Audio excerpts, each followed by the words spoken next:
On va commencer par une question juste technique pour l'un du logo, quand même. Parce que nous, on a déjà commencé Génération 2024 l'an dernier, là, on a des gros projets pour cette année. Et nos élèves qui planchent, c'est ça là-dessus. Ils ne voient pas un maillot sans ça, je leur dis non, c'est pas possible. Ils ne comprennent pas qu'on n'a pas le droit déjà de ça, quoi. Et pour eux, ça fait partie de la chose, quoi. Pour eux, ils ont il y a deux choses. Il y a le choix du logo et ensuite le support. Alors, sur le choix du logo, quand vous disiez une question d'heure, ça fait 6 mois qu'on attend que COJO attend le feu vert du CIO. Bon. Mais ça y est, ils ont eu le quasi-feu vert. Sauf que pour le guide d'usage, c'est-à-dire sur la manière dont on peut utiliser ce logo. Pas sur le logo lui-même, ça c'est bon. Mais ce guide d'usage, il faut qu'il soit compatible avec les règles de l'État en matière d'utilisation des visuels. Pour l'enseignement agricole, c'est pareil pour l'éducation nationale, la Marianne, comment on met le gouvernement, etc. Bon. Et donc là, ça suppose un petit ajustement entre les services juridiques et de communication propres à l'État et COJO. On en est là, avec une commission, une réunion qui aura lieu lundi. Oui, on est vraiment, normalement, ça doit déboucher pendant les congés de Toussaint sur un guide d'usage. Qu'est-ce qu'on peut faire et qu'est-ce qu'on ne peut pas faire avec ce logo. Si on s'appuie sur le précédent guide d'usage, celui qui vous permettait d'utiliser le bleu, là, le rectangle bleu, il est peu probable que dans les établissements, on puisse bloquer du t-shirt, de la casquette ou des stylos, hein, ces trucs, hop, et puis de l'autre côté, Génération 2024, parce que le CIO l'interdit. Ou alors il faudra passer par une autorisation spéciale, une dérogation, que le COJO peut accorder. Un peu plus complexe. Le guide d'usage va donner toutes ces précisions, ce qui est autorisé, ce qui ne l'est pas. Voilà. Mais ce que vous rapportez, je l'ai entendu 1000 fois. Et ça a été la première chose que j'ai aussi rétorqué au COJO. Les gamins, ils ont besoin de. Enfin, les gamins, tout le monde a besoin de pouvoir s'identifier, de pouvoir avoir ce signal, hein, ce sentiment d'appartenance, c'est parce que c'est pas là. Voilà, donc, mais même le COJO, ils le comprennent, ça, mais ils n'ont pas toute liberté pour agir. On peut continuer avec le groupe. Alors, là, on rentre dans la nouvelle campagne 2021-2022, à partir de la rentrée de Toussaint. On a réouvert très ponctuellement démarche simplifiée pour terminer la campagne 2020-2021, parce qu'il y avait quelques retardataires. Bon, on va refermer ça vendredi. À partir de là, on entre dans la campagne 2021-2022. Je vous suggère d'attendre, Étienne, surtout avant d'envoyer tous les documents, et vous aussi, d'avoir le nouveau visuel. Ce serait dommage de changer.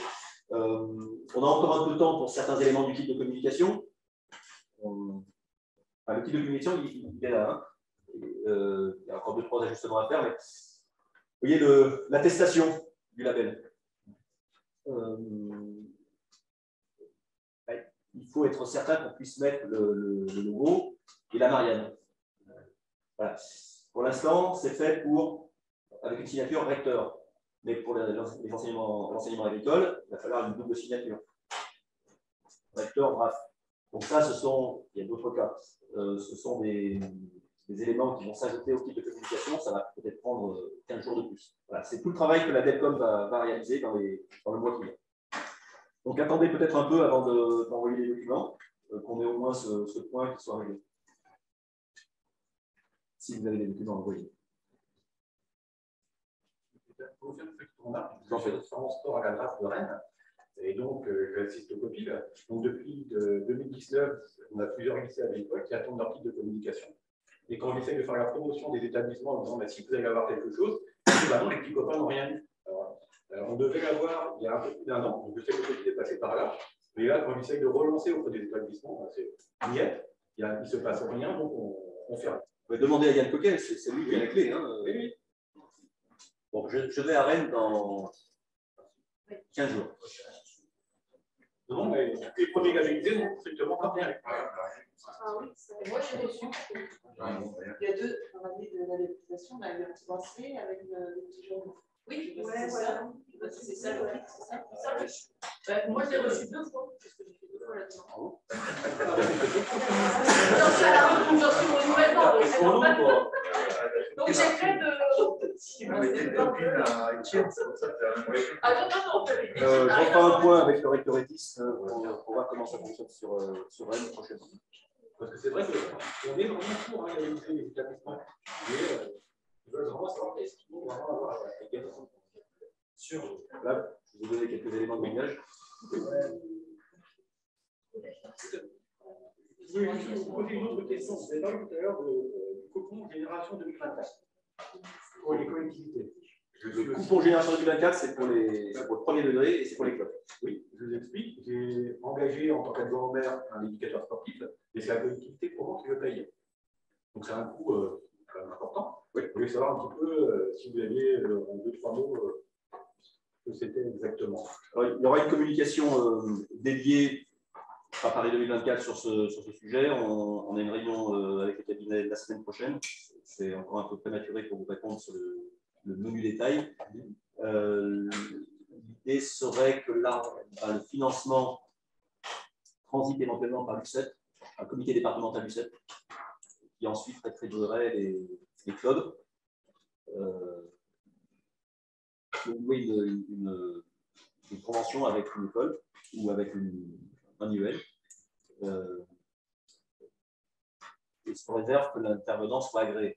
Voilà, c'est un schéma un peu complexe quand on le présente comme ça. Tout doit être posé sur le papier dans les prochains jours. Le financement, c'est le financement Paris 2024. Hein. Ça ne veut pas dire que les collectivités ne peuvent pas contribuer. Évidemment. Qu'on a fait faire de jeu en même temps, on fait les deux.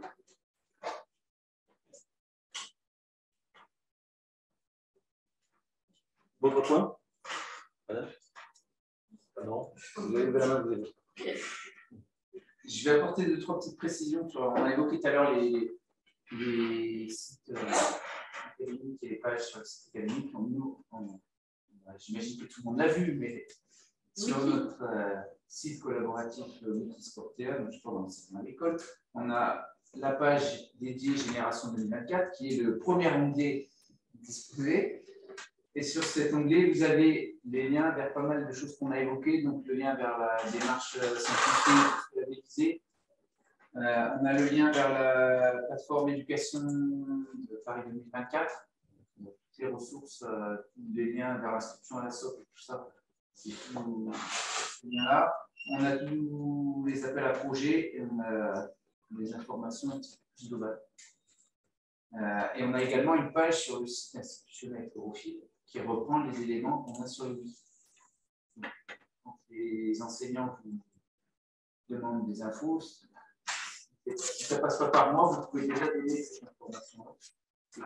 Non, info sur le wiki. L'inscription pour la SOP, tu as parlé d'une inscription pour la SOP, oui. Ça fait l'objet d'une inscription supplémentaire? Oui, ce sont deux choses différentes puisqu'on peut être inscrit à la SOP sans être labellisé Génération 2024. Les inscriptions à la SOP vont démarrer en... Ça va démarrer il y a 15 jours. C'est l'appel à c'est entre autres l'appel à projet que Valérie a gagné l'année dernière en s'inscrivant à la SOP 2025. L'inscription pour la SOP 2022, ça peut. Et l'appel à projet du ministère. C'est deux choses différentes. C'est deux appels à projet différents. Donc, il faudra faire deux inscriptions. Enfin, oui. C'est deux appels. L'appel à projet spécifique enseignement agricole, c'est la note de service que vous trouvez sur le wiki et sur Eurofil, qui est au niveau du calendrier valable jusqu'au 15 novembre 2021, en espérant que les années d'après se soient reconduites. Là, je regarde Franck. Je vois pourquoi ils vont faire par ici. Pour avoir les mêmes budgets l'année prochaine. Et donc, jusqu'au 15 novembre 2021, vous avez à remplir l'appel à projet. en récupérant la note de service, en remplissant, on a mis le formulaire au format Word et en envoyant par mail à l'adresse de la commissaire ici.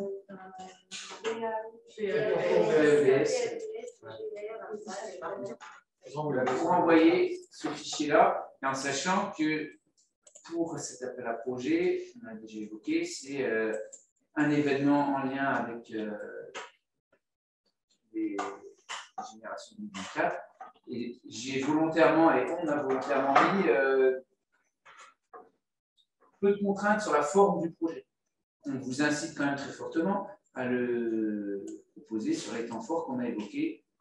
Les 3 temps forts, la semaine olympique et paralympique, la journée olympique et la journée nationale du sport scolaire.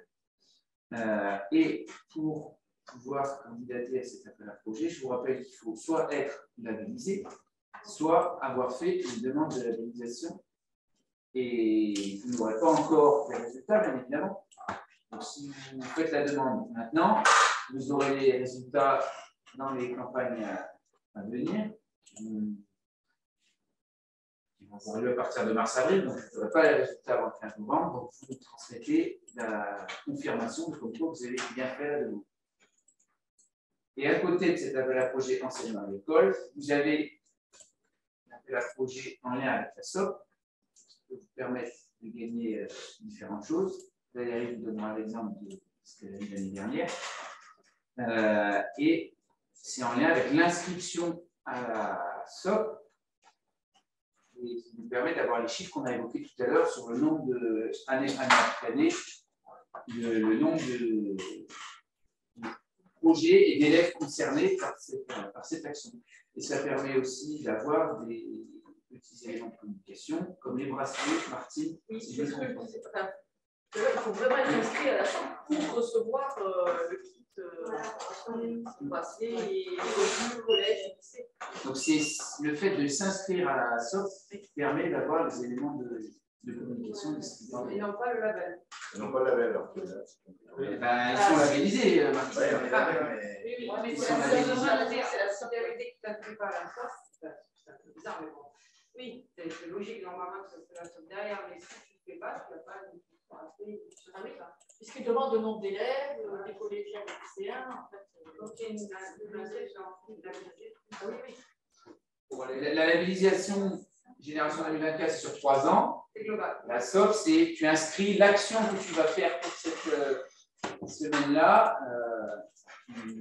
C'est beaucoup plus rapide le formulaire pour déclarer l'action que tu fais sur la SOP. C'est pas 45 minutes comme la demande de labellisation.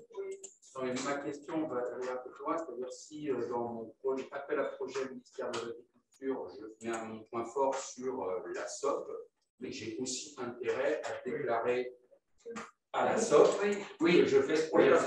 C'est 2 cadres complètement différents. C'est ça, mais je pensais que l'inscription à l'appel à projet déclenchait l'autre. Non, 2 choses différentes. Vraiment, l'appel à projet, on l'a voulu pour à la fois accompagner, appuyer financièrement les établissements dans la démarche. Donc, c'était l'objectif pour 2020, pour 2021, 2022. Nous verrons en fonction de l'enveloppe budgétaire pour les autres années, mais en tout état de cause, c'est vraiment l'idée, c'est, voilà, quand on disait tout à l'heure, l'enseignement agricole se mobilise et s'engage, on s'engage aussi financièrement et on s'engage aussi en termes d'appui. Donc là, vous trouvez tout à fait, et moi je vous encourage, jusqu'en novembre, de pouvoir vous habiliter également. Pour vous donner une autre ampleur au projet que je peux proposer. Comment j'accède au film Les couleurs de la victoire? Oui. Vous passez par votre référent académique, peut-être? Je ne pense pas qu'Étienne méthode. Non. C'est ça? Oui, absolument. C'est l'inspecteur de l'Académie d'Orléans-Tours. Alors, l'Orléans-Tours. Normalement, il y a la liste des références sur le. Après, les correspondants sport, ils servent d'intermédiaire pour ça. Ah, tu parles de correspondants sport. Non, mais par exemple, sur plusieurs régions, le correspondant sport a fait le lien avec le référent académique. Dans ton académique, tu as un copil académique qui est dirigé par un LPR de l'académie. Et le correspondant sport, normalement, participe à ce copil. Donc, il peut faire le lien, et si tu n'as pas le nom du référent en génération. Et si ça coince, vous contactez directement le COJO, Émile Ndongué, qui s'occupe de ce dossier. Comment, là, on est en train de remettre en place les conventions avec les clubs avec lesquels on est en partenariat. Qu'est-ce qu'on peut leur vendre, enfin leur mettre en avant pour qu'eux aussi, parce qu'elle n'existe pas encore, la labellisation chez les clubs sportifs, elle se met en place. Non, le label Génération 2024 est attribué aux établissements, pas aux clubs. Le coupon, j'avais vu tout Alors, à l'heure. le coupon, oui, le coupon s'adresse aux clubs, mais on est dans le cadre, pour l'instant, du premier degré.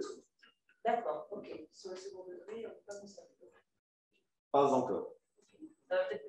Tu fais le lien avec ceux qui sont terres de jeu, en termes de collectivité ou de sites sportifs, c'est plutôt terre de jeu avec les. Oui.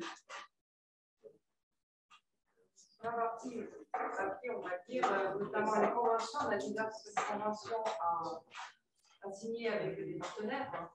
Est-ce que ça commence à mettre les monnaies parce qu'on travaille avec terres de jeu? Et on veut savoir s'il y a des conventions multiples pour faire évident un petit peu à tout le monde pour ne pas avoir on facilite un peu les choses, sachant qu'on sait bien qu'il y a une spécificité territoriale des projets, mais il y a quand même une trame peut-être à respecter. Alors, notamment sur les locaux aussi, peut-être à mettre, peut-être, bon, c'est dans le guide, j'imagine après, mais comme il y a les deux côtés, est-ce que, voilà, je ne sais pas comment on peut. On est en train de travailler à l'actualisation d'un modèle de convention entre établissements scolaires et clubs. Dans le cadre d'une circulaire qui va sortir dans 10 jours, qui s'appelle Une école, un club. Peut-être l'avez-vous entendu dans la bouche du ministre. C'est lié à la mesure 30 minutes d'activité physique quotidienne, en premier degré. Pour l'instant, c'est circonscrit à cela, ça pourrait être élargi pour la suite. Et donc, il y a une circulaire co-signée Direction des sports, DGESCO, qui est en préparation. Les ministres ont demandé de coordonner les deux directions. Et en annexe, il y aura un modèle de convention.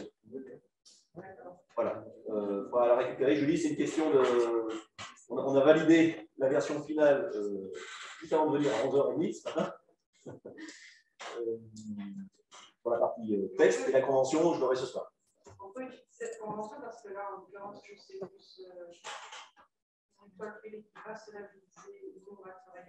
Oui, les grandes lignes sont les mêmes.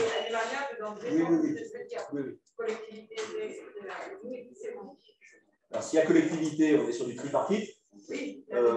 C'est pas très difficile à ajouter. C'est possible aussi. Oui. D'accord. Donc attendez quelques jours, ça va sortir. Voilà. Une école, un club. Ça s'appelle une école, un club. Ok. On avait une question sur le discussion qui demandait si cette circulaire allait être signée par le MAP. Une école, un club? Oui. Non, parce qu'on est sur du premier degré pour l'instant. Voilà. Est-ce qu'il y a d'autres C'était juste une intervention pour dire qu'on est aussi amené dans les réunions régionales des JF2R, les journées de formation du réseau européen, à défendre le label Génération 2024. Mais on le fait dans un contexte un petit peu différent, parce que parfois on est un peu attaqué autour de cette question d'utilité, du gain, de la plus-value, etc. Alors bon, on ne fait pas avec le même brio que le terrain, ni la même expertise, mais voilà, on est quand même amené à avancer un certain nombre d'arguments. Et souvent, ce qui revient, c'est que les valeurs de l'olympisme, aujourd'hui, elles peuvent être attaquées autant qu'elles peuvent être vénérées. Et c'est vrai que tout ce qui fait débat, notamment les débats qui s'engagent dans, on va dire, le petit groupe d'enseignants, a une valeur éducative. Donc, on n'est pas là pour évacuer les débats, mais ces débats-là, dans le cadre de ce qui doit être porté, autour du développement de l'esprit critique, de ce qui doit être positionné, de ce qui doit être retenu, le traitement de la complexité autour des enjeux, tout ça, ça a une valeur éducative déterminante. Donc, on peut être amené et prendre appui justement sur des échanges, parfois un petit peu animés, qu'il y a dans les régions régionales. Et l'autre élément, c'est ce par quoi vous avez terminé, M. Thérèse, c'est la valeur de l'expérience vécue. Quand on dit à un moment donné, on a des élèves qui ont les yeux qui brillent, je pense qu'en tant qu'enseignant, on y est sensible, et qu'aujourd'hui, on est dans une société de l'expérience. On pourrait dire que l'EPS, depuis un certain nombre d'années, c'est aussi une EPS qui veut mettre en avant l'expérience vécue, l'expérience décrite, l'expérience reconvoquée, etc., etc.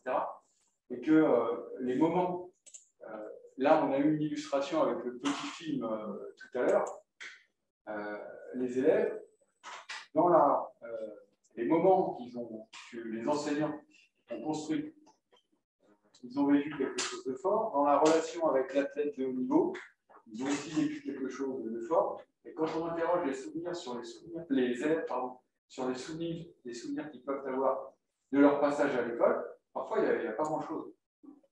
Et alors souvent, ils ressortent, voilà, moi je me souviens du séjour que j'avais vécu, c'est souvent des sorties extrascolaires, ou hier on en parlait, des soirées d'internat, etc. Et là, on a des occasions de faire vivre des expériences particulières avec un contexte qui est particulièrement porteur. Donc, moi, il y a des yeux qui brillent, on peut être à l'origine de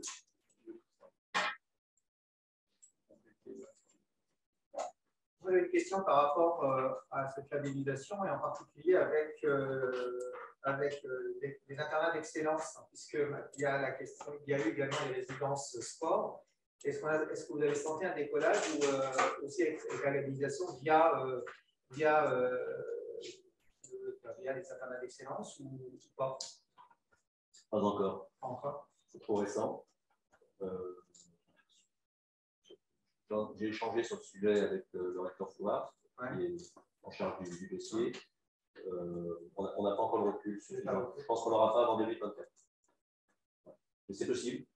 C'est possible que ça joue dans la dynamique. Après, je me dis que ces internats d'excellence, ceux qui sont portés par un projet sport,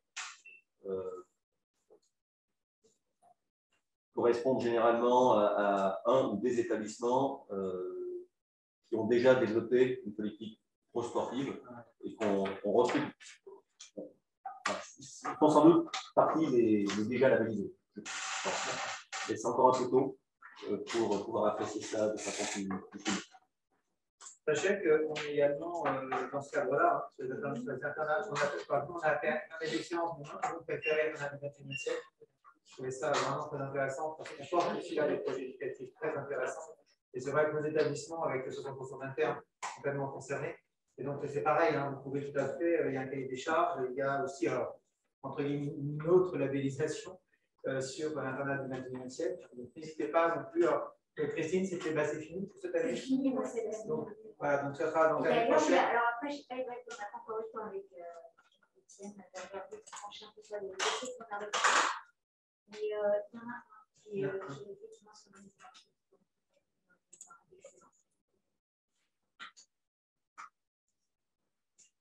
Moi, j'ai une petite question concernant la semaine de la presse et des médias. Vous avez dit que la réception des magazines et des journaux était automatique et il y a la publication. Donc, ça veut dire qu'on vient juste d'être labellisé depuis le 1er septembre.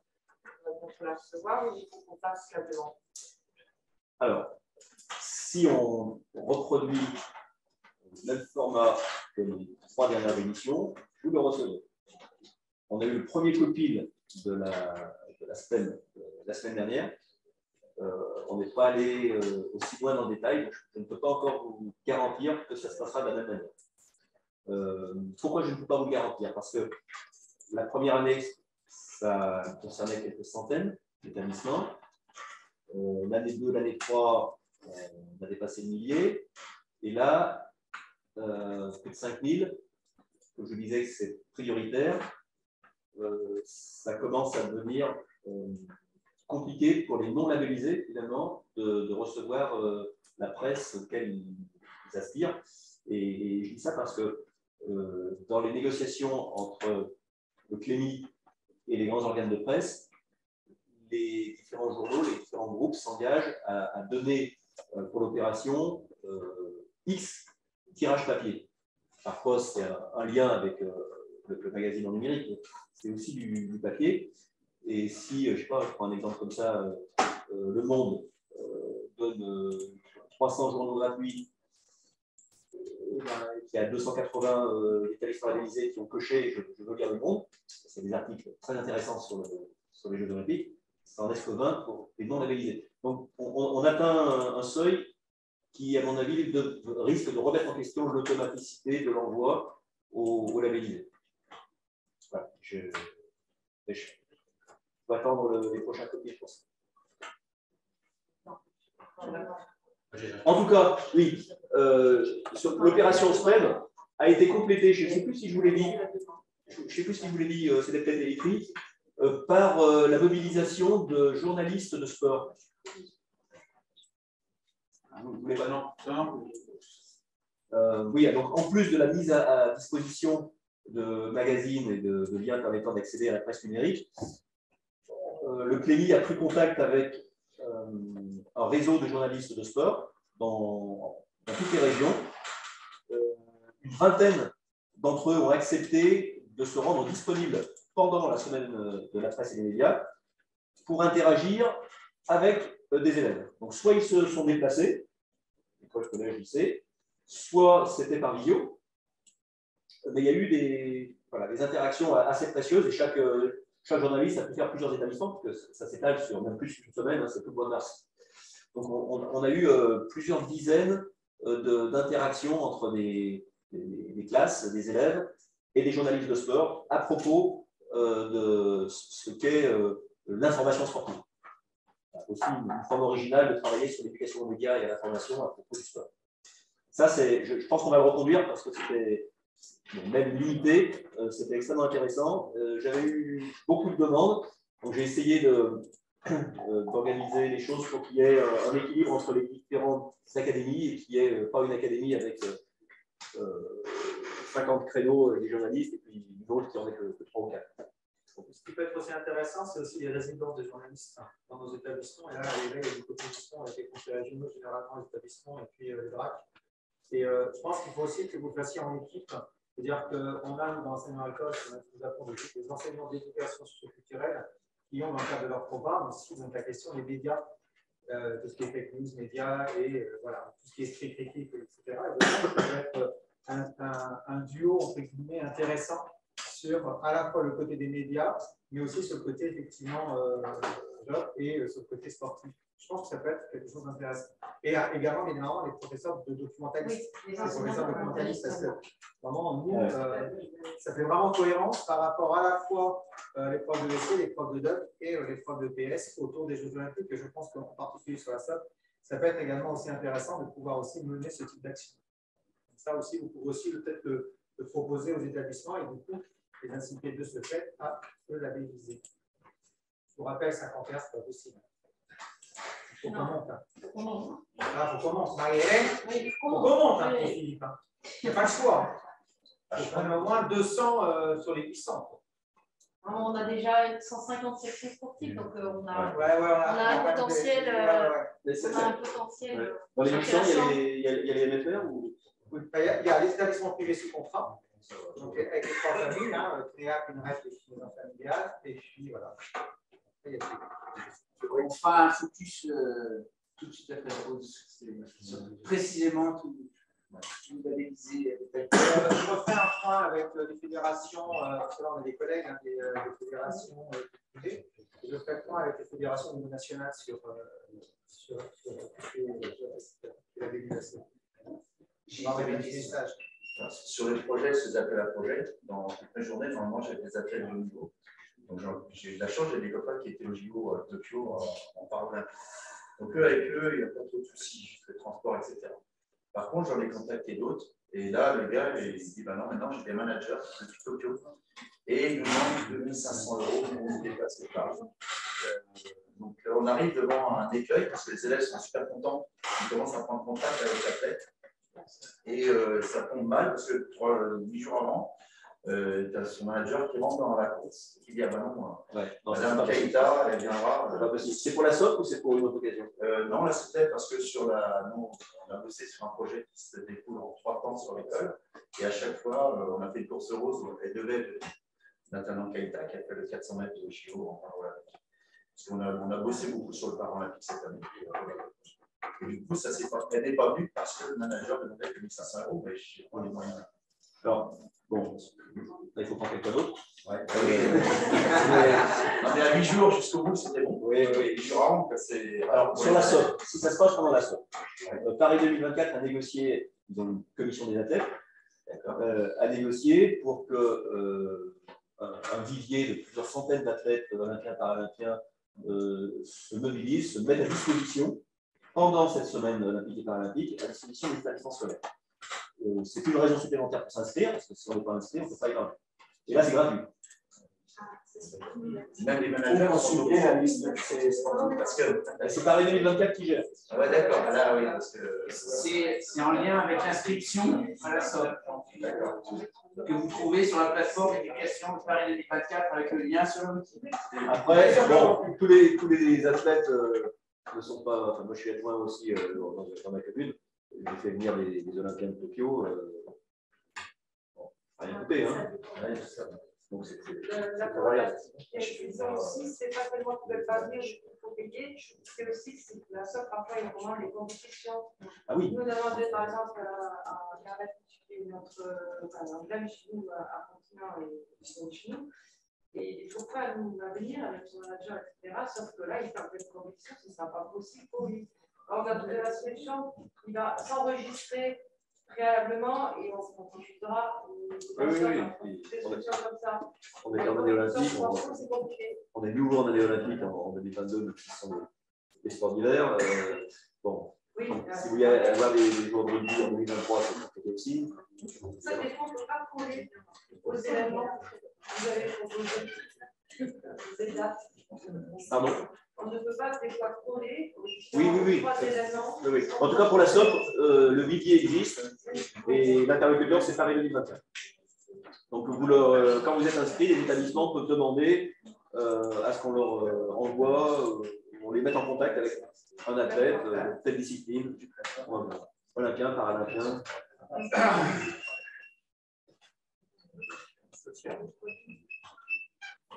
Au niveau régional aussi, il y a des référents.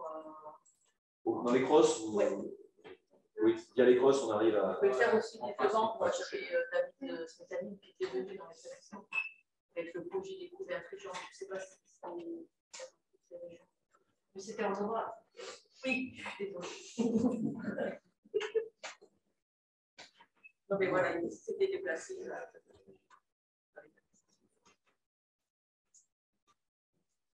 On arrive à. Et au nom de l'inspection forcément du réseau, j'imagine, Franck, DEVS, au bureau, donc, à vous remercier sincèrement pour cette intervention et ces éclaircissements. Très riche. Je vois qu'il y a des représentants des différents DRAF SRFD qui sont présents sur ce créneau pour dire le niveau d'implication. Donc voilà, c'est toujours intéressant. Donc, merci beaucoup pour cette intervention. Merci à vous.